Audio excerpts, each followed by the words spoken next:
What's up, YouTube? This is Let's Talk Horror Movies, bringing you guys a new movie review. Today I'm reviewing Strangers Chapter 1. It's produced by producer Courtney Solomon. It's directed by Renny Harlin. And it stars Madeline Petch and Freud Gutierrez and Richard Brake. And I'll get into that in a little bit. But this tells the story of a couple whose car breaks down and they have to go into a kind of a nowhere area with townsfolk, and they have to stay at a B&B, but then they start getting knocks and eventually they have to survive the night against the strangers. So this is part of it's a three film trilogy that was announced a few years ago. They shot it all back to back. They shot it all together. So it took, I think it was 36 days they shot it. It was 36 days or 54. I think it was 36. But comment in below if I got that wrong. But it's between those two. For some reason it's 36 or 54, but I think it was 36. And the first one came out last year. And well, it's considered hot garbage, one of the worst films. Just takes so many of the ideas what the original did and do it much worse for a lot of people. Now, I own 2 copies of the film, and part of that is one is a steelbook, and I've been doing a lot more of that, getting the Blu-ray and then the 4K steelbook. So, and one of them was actually a gift as well. But I do like the movie enough. I've gone back and rewatched it, and the second and third time watches are definitely are not as fun as the first going into theaters and watching it, because I'm excited because I love that. I really like the original. I love Prey at Night, and I wanted more Strangers because after Prey at Night I wanted more. But unfortunately, even though I think it did decently well, it just the studio never. I don't think it hit the way that the studio wanted. So it's finally, after it took them 6 years, they finally were able to release a new one. So what I'll say about this, what I do like is they do add the townspeople element to it, where there's much more mysterious. Now I'll get into a negative about that, but I do like that aspect that they are somewhere where you don't know people, and that can make you not to trust, and you can be weirded out. It just things like that when you're not used to you're coming from New York or coming from a big city and you're being in a place that only has a certain amount of people. That is creepy. That is, you just don't know, because this is a thing in horror films. When you go to somewhere you don't know, it's not going to end up being good. But there's that mysterious element to it, which makes it different from The Strangers 2008 and The Prey at Night, because there was not a lot of people in those 2 movies. Now, where this one, you're dealing with the townspeople now, that who do you trust and who you don't, which they'll even get into where Chapter 2 is going to head towards. I like that the cinematography, I think this movie is really shot really well. And that's very important for horror films like this, to be shot well, to have a visual aesthetic, especially when you're in the woods. Like, there's so much you can do. And the opening scene of this movie actually is one of my favorite scenes of the movie, because it shows even more something different than we saw from the original 2. Now, how much difference they go really into this one is not as much as you want. And also, I do want to bring up Chapter 2 movie did get apparently get a lot of reshoots. So apparently, like, that was so we'll see where that is. But the one thing I did hear was that the reshoots were, the movie was going to take place in a hospital the whole movie, and they realized they couldn't do that, or and when I think that got leaked out, they had to go back and reshoot it. So hopefully hopefully they were able to make something, but that obviously is not a good sign for the franchise, because of that. Just when you hear that, and how long it took, you're just like, ugh. That's frustrating. As someone who just likes this film, it is, that is not a good sign.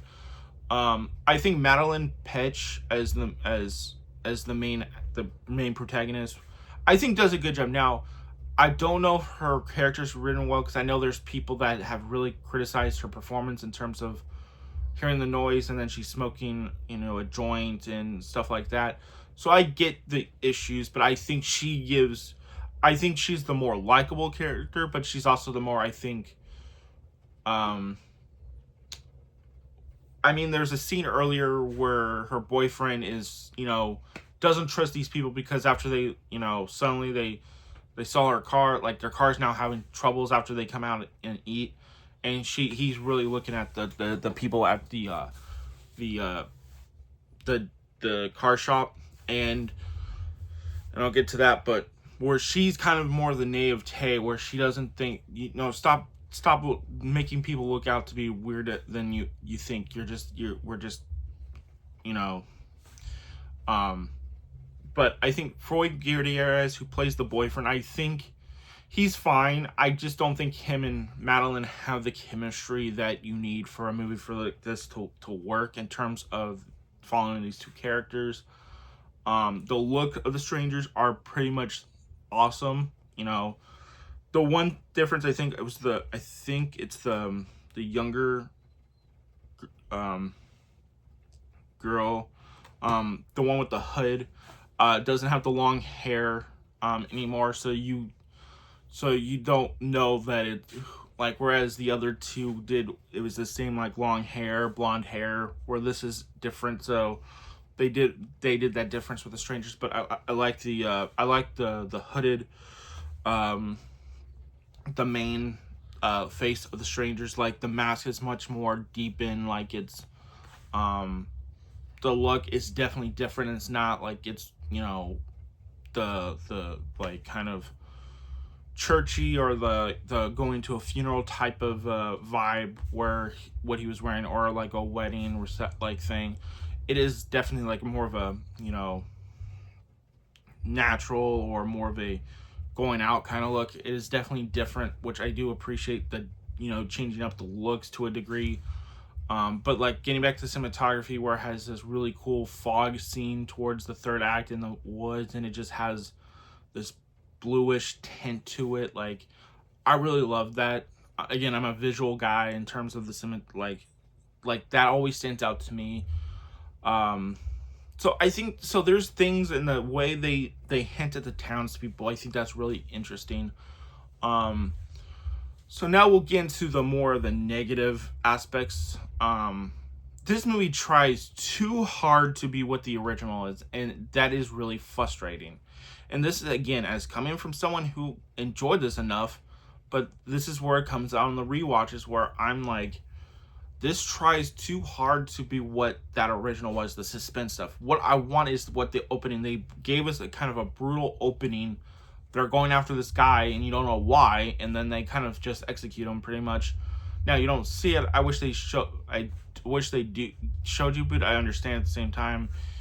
But I wanted more stuff like that, and I wanted more of an intensity to more feel what these people were going through, make it where it feels exhausting, where some of these other slashers can feel that way, even if it's not as gory, but just feel like a brutality where that when you see them getting hurt, they're really, you see the cuts and scrapes. You see a couple, like where Maya gets her hand stabbed through the hand, but I don't feel like you get enough of that, or the car getting, it doesn't feel like that's enough. That wasn't enough to make it a different, like, you needed to, like, and I know this is tricky because what the producer said, that they wanted to start with this first one to tie into their chapter 2 and 3, because those are going to be the ones that are going to be very different from what we've seen before in the Strangers franchise, based on what they've said.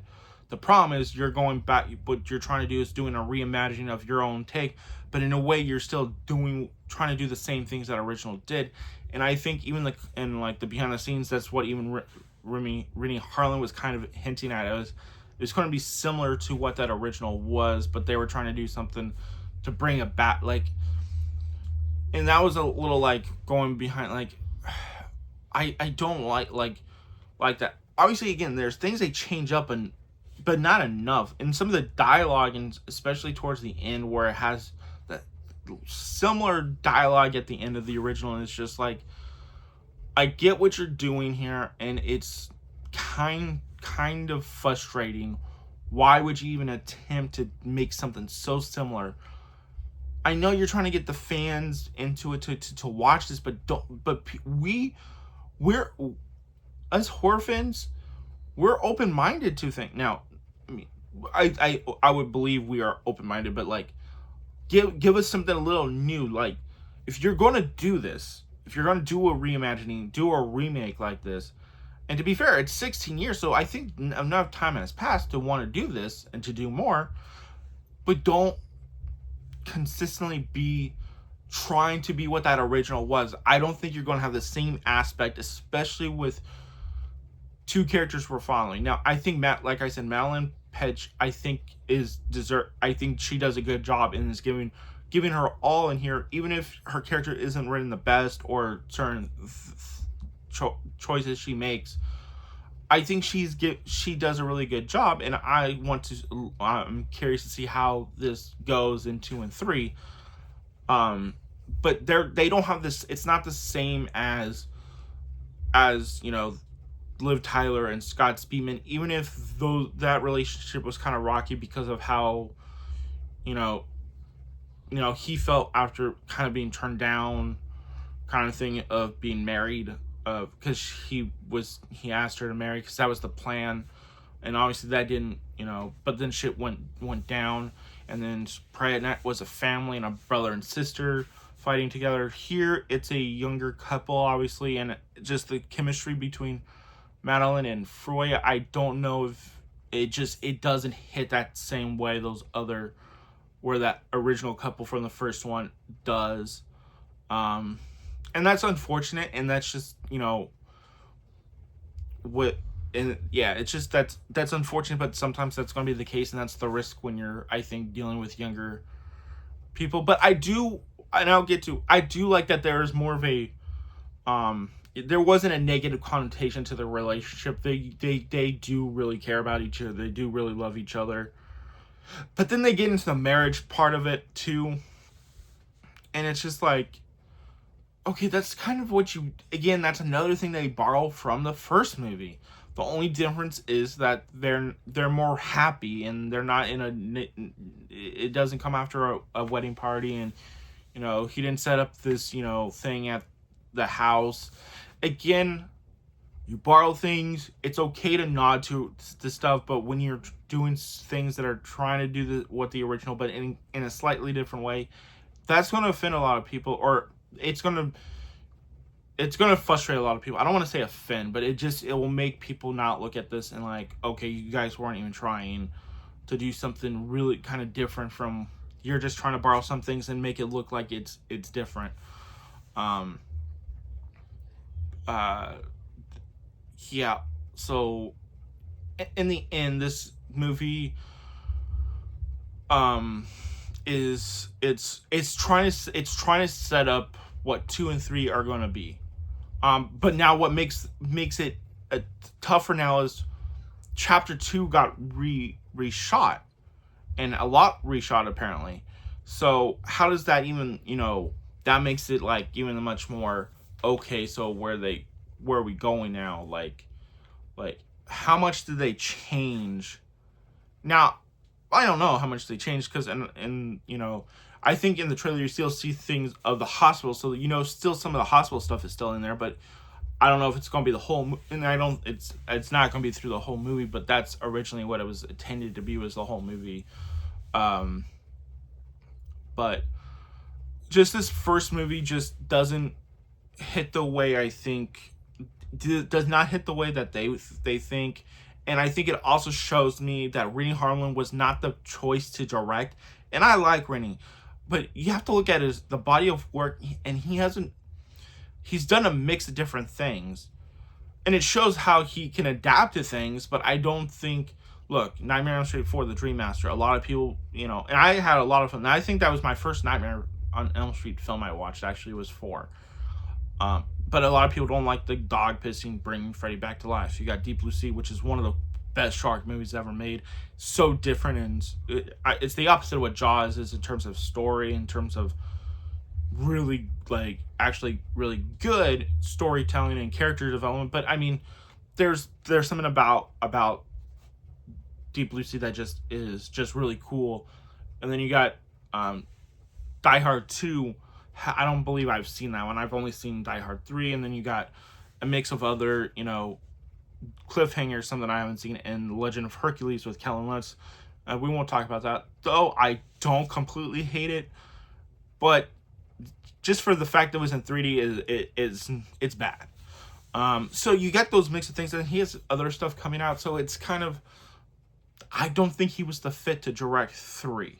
Maybe this first one, but even then, it's just like, I don't think this is his style, and that's the biggest problem when you're doing a slasher or invasion slasher or whatever you wanted this franchise to be, is that you wanted something someone who had confidence and didn't feel like, in a way, I guess, a yes man, or just like I don't know how much he really is as creative as some other creatives could have been out there doing this film and even this trilogy, and even doing a trilogy directed by the same person is also kind of like, and maybe I think it maybe works with a slasher better than when you're doing, I think, well, usually you want to have one person doing 3 films, usually, not you going back for like where the new Star Wars trilogy was, you had JJ doing 1 and 3, but then you had Rian Johnson do 2. But the problem was that there was supposed to be 3 different directors, but